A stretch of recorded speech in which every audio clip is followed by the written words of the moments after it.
여러분 한 주 동안 건강히 잘 지내고 계셨나요? 지난 한 주간 큐피드를 통해 저의 목소리로 말씀을 나누고 오늘은 GQS를 위해 영상으로 말씀을 나눌 수 있어 감사합니다. 요즘 코로나 확산으로 사회적 거리두기 2.5단계를 실행하고 있습니다. 약 2주간 지속하며 힘들고 어려운 날들이 이어져 가고 있습니다. 저도 개인적으로는 일하고 있는 스포츠 센터에서 집합금지 명령으로 인해 문을 닫아야 했고, 관계된 저희 선생님들도 생계로 어려워하는 모습을 보며 너무 마음이 아프고 또 이 상황이 피부로 와닿고 있습니다. 이러한 상황 속에 우리 교회가 어떤 영향을 줄 수 있을까요? 믿음이 약한 청년들은 어쩌면 교회에 대한 반감과 실망이 커져버렸을 수도 있을 것 같습니다. 줌으로 나눔을 하는 이것도 목자들 또 목원들도 쉽지 않은 상황일 거라고 생각이 듭니다. 그럼에도 불구하고 말씀 앞에 다시 우리의 닫혀진 마음의 눈을 켰으면 좋겠습니다. 요한복음 3장 16, 17절에 이런 말씀이 있죠. 하나님이 세상을 이처럼 사랑하사 독생자를 주셨으니 이는 그를 믿는 자마다 멸망하지 않고 영생을 얻게 하려 하심이라. 하나님이 그 아들을 세상에 보내신 것은 세상을 심판하려 하심이 아니요 그로 말미암아 세상이 구원을 받게 하려 하심이라. 하나님께서는 세상을 만드셨고 그 세상을 사랑하셨고 어두워진 세상을 구하기 위해 그의 아들 예수님을 우리에게 보내셨습니다. 그리고 예수님께서는 십자가에 달리셔서 우리를 살리셨습니다. 그렇기에 예수님을 믿고 있는 당신은 하나님의 사랑을 받은 사랑의 유산입니다. 그렇기에 여러분이 살아 세상 속에 있다면 그 세상을 살릴 수 있습니다. 우리 포기하지 말고 오늘 다시 말씀 앞에 서며 세상을 살리기 위해 살아가는 모두가 되면 좋겠습니다.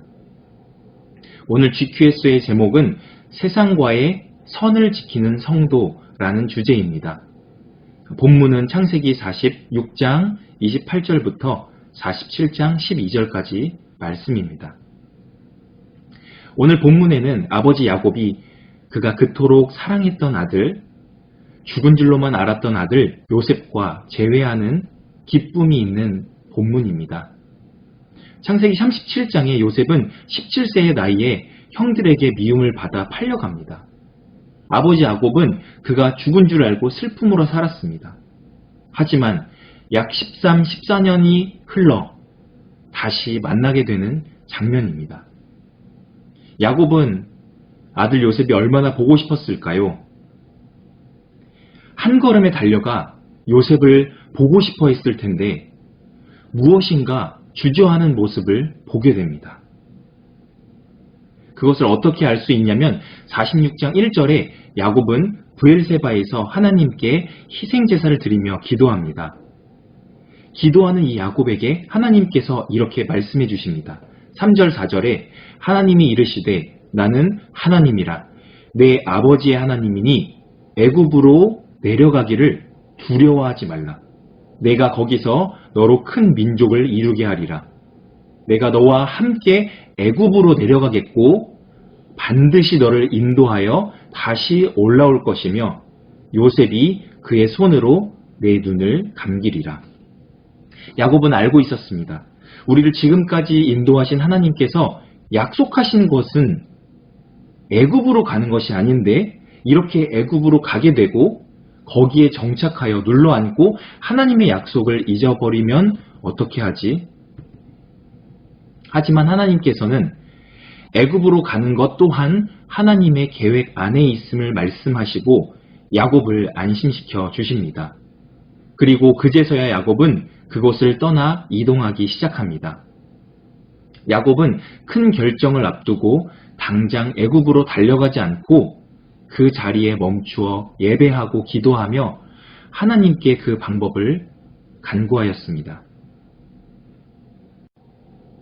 첫 번째 나눔입니다. 여러분은 요즘 어떤 고민을 가지고 있습니까? 어떤 고민이 있는지 함께 나누어 주세요. 그리고 삶에서 결정해야 할 중요한 선택의 순간이 있을 때 나는 어떤 방법으로 결정하는지 함께 나누어 주세요.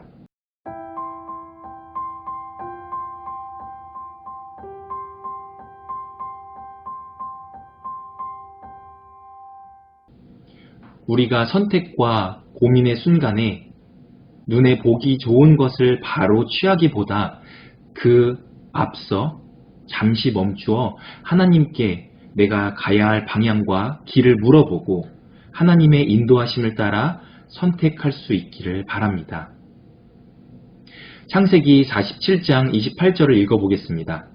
야곱이 유다를 요셉에게 미리 보내어 자기를 고센으로 인도하게 하고 다 고센 땅에 이르니, 오늘 본문에서 장소들이 나오는데 그것은 아주 중요합니다. 야곱이 아들 유다를 요셉에게 보내어 고센이라는 땅으로 오게 합니다. 이 의미를 쉽게 풀이하면 요셉이 사는 총리의 공관은 애굽 내부 중심에 있는 곳이었는데 야곱과 그의 가족은 요셉을 만나기 위해 거기로 가야 되지만 이상하게 야곱은 메신저 유다를 보내서 거기가 아니라 고센 지역에서 만나자고 이야기하는 겁니다. 조금 더 이해를 돕기 위해서 비유하자면 서울 광화문에서 만나야 하는데 그러지 말고 김포에서 만나자고 하는 이야기와 비슷한 느낌일 것 같습니다. 요셉은 아버지의 책사로 보낸 이 유다 형님의 이야기를 듣고 고센 땅으로 가서 아버지를 만나게 됩니다. 그리고 그곳에서 기쁨의 재회를 하게 됩니다. 그런데 이 엄청난 기쁨의 장면은 의외로 딱 한 절 만에 끝나버립니다. 그리고 바로 이어지는 아주 중요한 회의를 진행하게 됩니다. 그 회의는 모두 고센 땅에 거주하는 것에 대한 내용이었습니다. 고센 땅도 비옥한 땅이었습니다.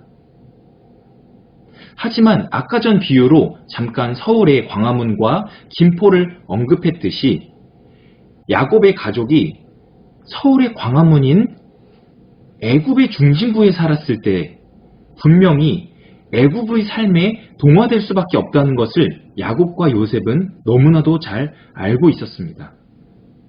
하나님의 계획은 이 기근의 기간 동안은 애굽이라는 나라와 요셉을 통해 이스라엘 민족을 먹여 살리시지만 결국은 그들을 하나님의 약속에 따라 가나안 땅으로 인도하실 것이기 때문입니다.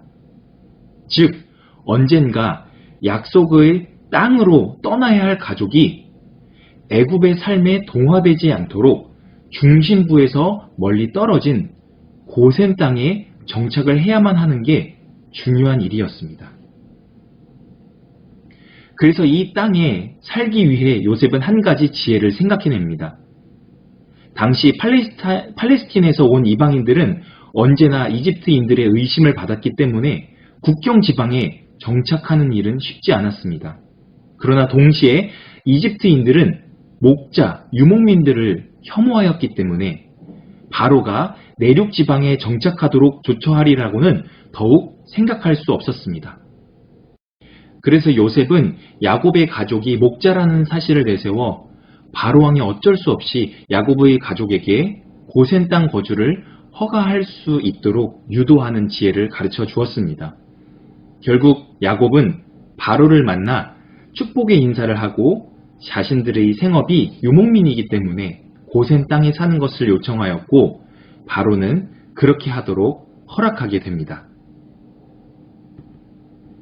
야곱이 자신의 수많은 가족을 모두 이끌고 고센 땅으로 갈 수 있었던 것은 오직 하나님의 예정에 대한 그의 순종 때문이었습니다. 이 믿음으로 인해서 이스라엘 사람들은 어려운 흉년의 때를 아무런 부족함 없이 보낼 수 있었으며 하늘의 별과 같이 바닷가의 모래와 같이 번성하는 자손의 복을 얻을 수 있었습니다. 우리 그리스도인들은 세상과 분리되어서는 안 됩니다. 하지만 구별되어야 합니다.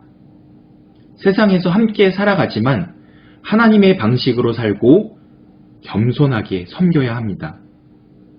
세상을 위한 소금과 빛으로 사는 것이 그리스도인의 소명이기 때문입니다. 그러므로 선을 지키는 지혜가 필요합니다. 두 번째 나눔입니다. 세상에 선한 영향력을 끼치기 위해 나는 어떤 노력을 하고 있는지 나누어 봅시다. 그리고 선을 넘어 세상에 동화된 적은 없는지 나의 연약한 부분을 서로 나누어 봅시다. 하나님은 세상을 사랑하셨습니다. 그리고 하나님께서 세상을 사랑하시는 방법은 그의 아들 예수님을 우리에게 보내시는 것이었습니다.